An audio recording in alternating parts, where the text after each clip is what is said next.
سنیے دوستو، حدیث پاک بیان فرمائی امام ترمذی نے جامع ترمذی کی دوسری جلد میں کتاب المناقب میں،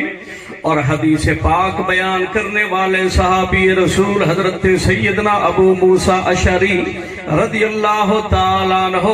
حدیث پاک کے الفاظ بھی سماعت فرمائیں۔ وہ فرماتے ہیں خرج ابو طالب الی الشام وخرج معه النبی صلی اللہ تعالیٰ علیہ وسلم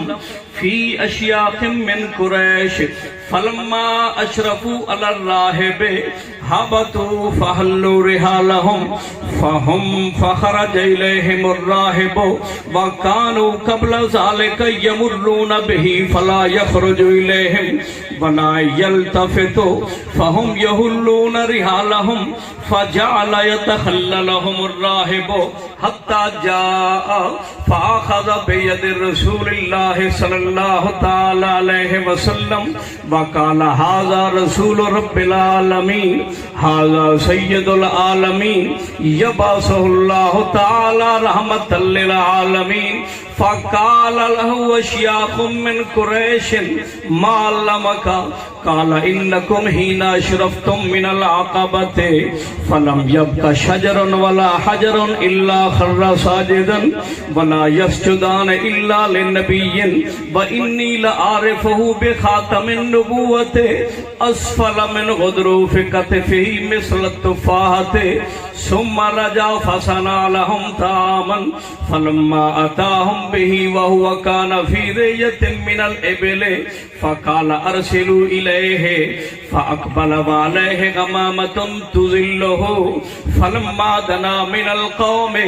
وجدهم قد سبقوه إلى فوق الشجرة فلما جلس مع فوق الشجرة عليه فقال انظروا إلى فوق الشجرة ما عليه۔ یہ حدیث پاک کے الفاظ تھے، میں نے اس لیے پڑھے تاکہ مجھے پڑھنے کا ثواب مل جائے، آپ کو سننے کا ثواب مل جائے۔ سبحان اللہ۔ پیر نعرہ رسالت، نعرہ رسالت، نعرہ حیدری، جشن عید میلاد النبی، جشن عید میلاد النبی، ماشاءاللہ، نعرہ تکبیر، نعرہ رسالت، نعرہ حیدری، نعرہ حیدری۔ کیونکہ جس طرح قرآن پاک کے الفاظ کا پڑھنا بھی ثواب اور سننا بھی ثواب، اسی طرح حضور اکرم صلی اللہ علیہ وسلم کی حدیث پاک کے الفاظ کا پڑھنا بھی ثواب اور سننا بھی ثواب۔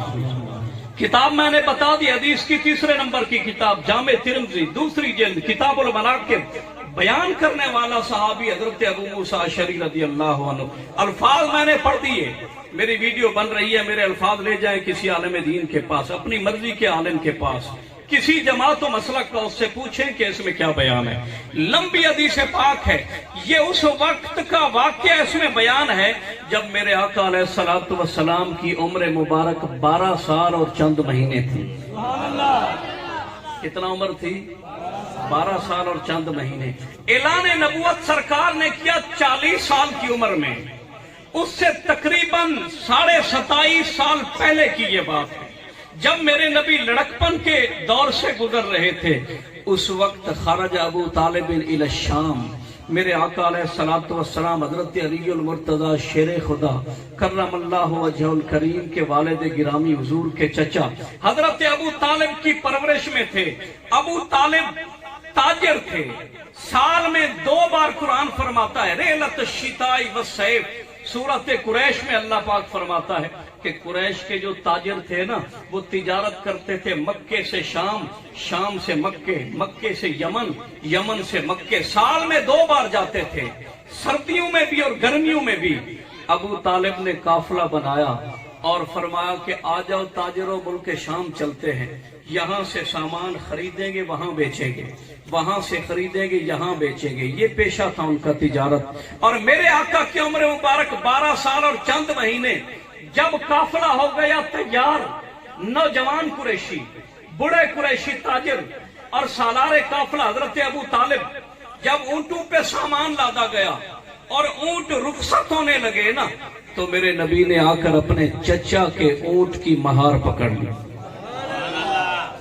حضور نے فرمایا میرے چچا، میری ماں کی جگہ پہ بھی آپ ہو، میرے باپ کی جگہ پہ بھی آپ ہو،